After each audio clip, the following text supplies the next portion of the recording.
Welcome to Bethesda's Wednesday service of the Holden Evening Prayer. Special word of thanks to Donna, who will be playing for us this evening, and Tiffany, who will be doing the vocals with us and helping out with the readings. I'm not sure it'll be like this every week, but this is where we're going to start this week, and so for now we're going to jump right into the Holden Evening Prayer. Donna, would you begin for us? Jesus Christ, you are the light of the world. The light no darkness can overcome. Stay with us now, for it is evening, and the day is almost over. Let your light scatter the darkness, and shine within your people here.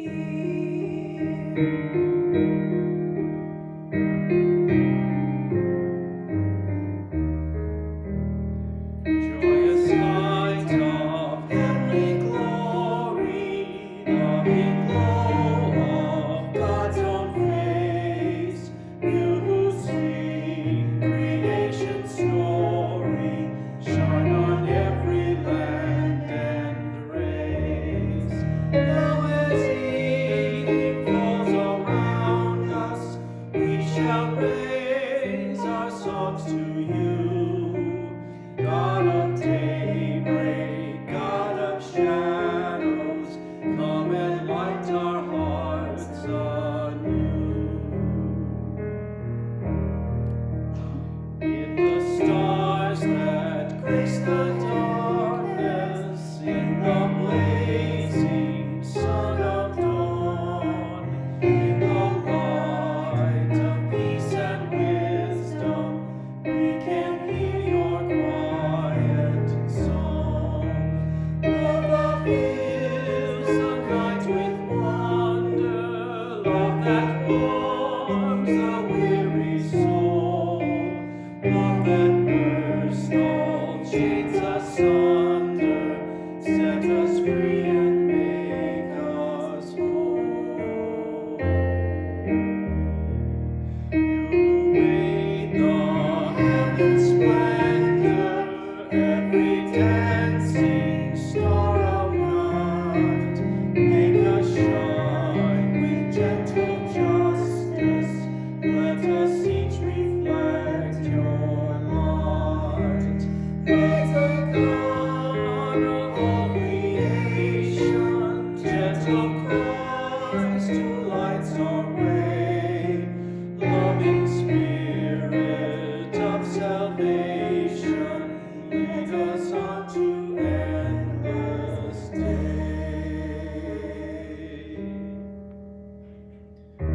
May God be with you all. and also with you. Let us sing our thanks to God. It is right to give God thanks and praise. Blessed are you, Creator of the universe. From old you have led your people by night and day. May the light of your Christ make our darkness bright.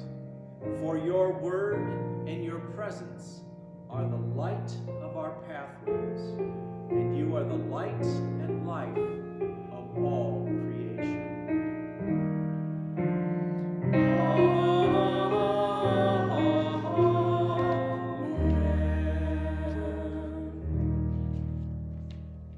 Now Tiffany will share a reading with us before our harmony.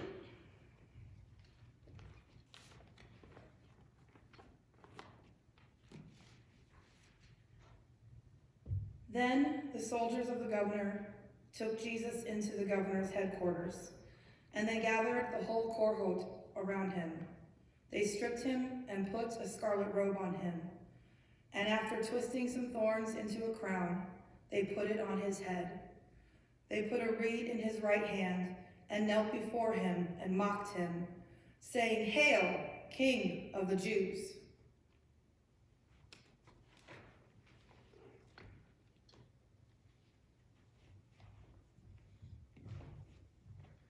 During this Advent season, we've been using images of the passion of Christ, the death and suffering of Christ, to center our thoughts. Tonight, the image that we use is that of the crown of thorns. This is what we frequently use here in our congregation and in many congregations. It's kind of a homespun image of the crown of thorns. This is made out of barbed wire, something that's frequently seen, at least used to be frequently seen across the countryside here in the Midwest, to remind us of the suffering that Christ went through. The crown of thorns, perhaps in that day, was made of a local plant. This is what one of the thorn looks like here, and I know you really can't see it from where you are, but the thorns are 3 or 4 inches long. It's from the honey locust tree, a noxious plant that grows here in Iowa. Perhaps that's what the crown of thorns may more have looked like. The real point of the crown of thorns is not how it was made or even who made it, but that Christ was declared to be a king who suffers in humiliation. And that becomes the center of who Jesus really is in our lives as well. He is not the king who rules and lords it over us, but rather the one who is willing to suffer for us, the one through who his own vulnerability and suffering provides power for us and gives us not only a way to understand how we can be vulnerable for the rest of the world, but also to know that we are truly loved by one who would be willing to die even for us, and that his power was not in the power of the way of the world, and his kingship, his royalty, was not royal in the way of the world. It was royalty in God's way, according to God's plan, where God comes to us, where God loves us without exception and calls us to be his home. And that is what makes him to be a real king. We're going to continue on now with our order of worship.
source and ground of all goodness and life.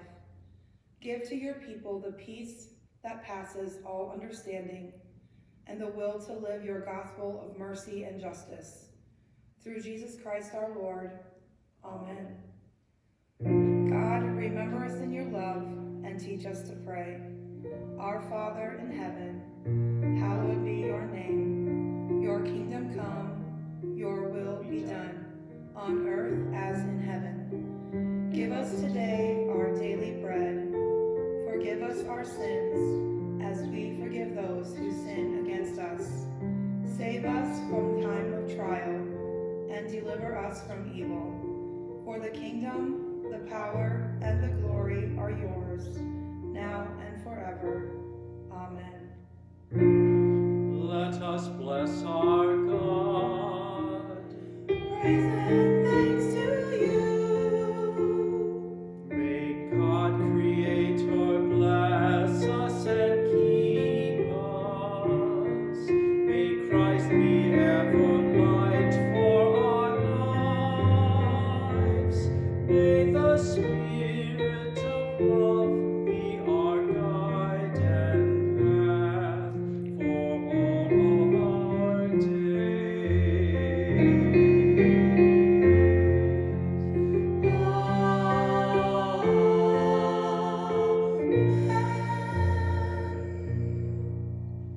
Thank you for worshiping with us this evening. We hope that God gives you peace and that you are able to rest with him in the days that are ahead. Go in peace and serve the Lord. Thanks be to God.